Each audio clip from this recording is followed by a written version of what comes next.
ಅವರ ಅಣ್ಣನ ಮಕ್ಕಳನ್ನೇ ಅವ್ರು ಸಹಿಸ್ಕೋದಿರೋರು.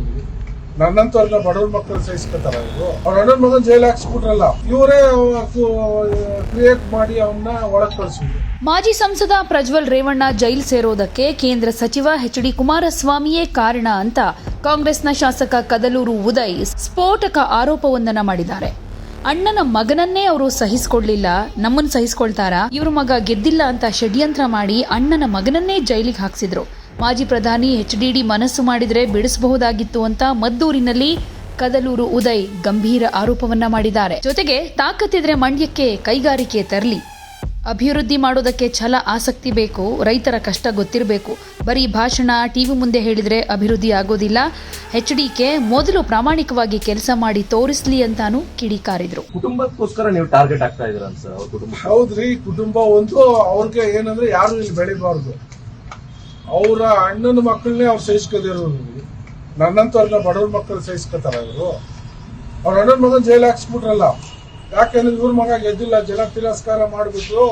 ಅವ್ರ ಅಣ್ಣನ ಮಕ್ಕಳು ಪಾಪ ಎಲ್ಲಗಳು ಗೆದ್ಬಿಟ್ಟಿದ್ರು.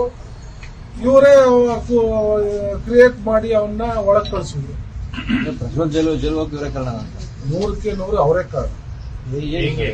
ಹೌದು, ಇವರೇ ಸಿಡಿ ಬಿಡಿಸಿದ್ದು, ಇವರೇ ಕೇಸ್ಗೆ ಯಾವ್ದು ಸಹಾಯ ಮಾಡಿದ್ರೆ, ಇವರು ಮಾಜಿ ಪ್ರಧಾನಿಗಳು ಮನಸ್ಸು ಮಾಡಿದ್ರೆ ಒಂದು ಎಂತದ್ದರೋ ಜೈಲಿ ಈಚೆ ಬಂದ್ರು, ಬಿಡಿಸ್ಕೊಂಡ್ ಬರ್ಬೋದಿತ್ತಲ್ಲ.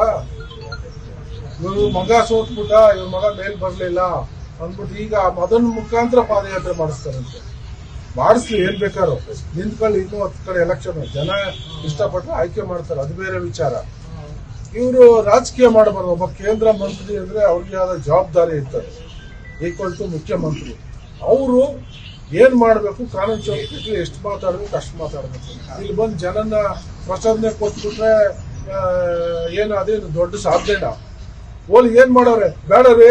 ಇವರು ಇವೇನ್ ನನ್ನ ಫೋನ್ ಎಲ್ಲ ಇದೆ ಕಾರಲ್ಲಿ, 5 ನಿಮಿಷ ಚುಟ್ಕಿ ಹೊಡಿದ್ರೆ ಮೋದಿ ಅವ್ರಿಗೆ ಹೇಳಿ 5 ನಿಮಿಷಕ್ಕೆ ಮೇಕೆದಾಟು ಯೋಜನೆ ನೀವೆಲ್ಲ ಸಾಕ್ಷಿ ಇದ್ದೀರಾ ಈ ಮಾತಿಗೆ? ಹೌದಾ ಇಲ್ವಾ ಹೇಳಿ, ಹೇಳಿಲ್ವಾ?